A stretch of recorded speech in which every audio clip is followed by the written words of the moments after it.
કહેવાય છે કે પ્રાણીઓ અને મનુષ્યો વચ્ચેનો સંબંધ શબ્દોથી નહીં પરંતુ અતૂટ લાગણીઓથી બંધાયેલો હોય છે. સુરતના જાણીતા એનિમલ ડોક્ટર સંજય જાનીએ આ વાતને સાકાર કરી બતાવી છે. માત્ર 7 મહિનાની વાલી ડોગ કુકી જીવલેણ પારવો રોગ સામે 21 દિવસ સુધી ઝઝૂમ્યા બાદ 9 ફેબ્રુઆરી 2025ના રોજ દુનિયાને અલવિદા કહી ગઈ હતી. પોતાની લાડકીના વિરહમાં તૂટી પડવાને બદલે ડોક્ટર જાનીએ તેની યાદને સકારાત્મક દિશા આપવાનો નિર્ણય કર્યો હતો. કુકીની પ્રથમ પુણ્યતિથિ નિમિત્તે સુરતમાં ભવ્ય કુકુ પેટર્ન ફેશન શોનું આયોજન કરવામાં આવ્યું હતું. આ કાર્યક્રમ માત્ર ફેશન પૂરતો મર્યાદિત નહોતો, પરંતુ પ્રાણીઓ પ્રત્યેનો પ્રેમ, લાગણી અને જવાબદારીનો અનોખો મહત્વ હતો.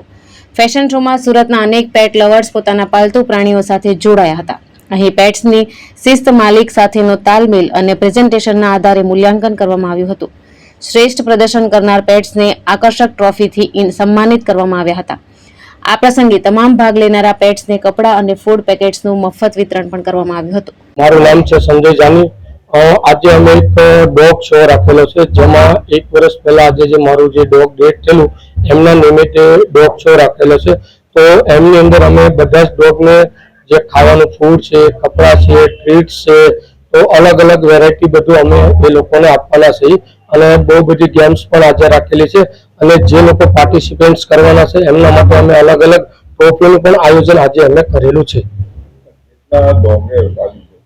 આમની અંદર અત્યારે કે 100 થી 150 ડોગે એમની અંદર ભાગ લીધો છે કે જે અહીંયા લોકો આવવાના છે.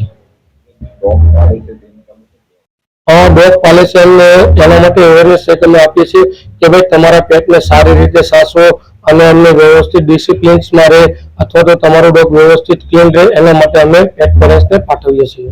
ભાવેશ ઉપાધ્યાય, દ્રષ્ટિકોણ ન્યૂઝ, સુરત.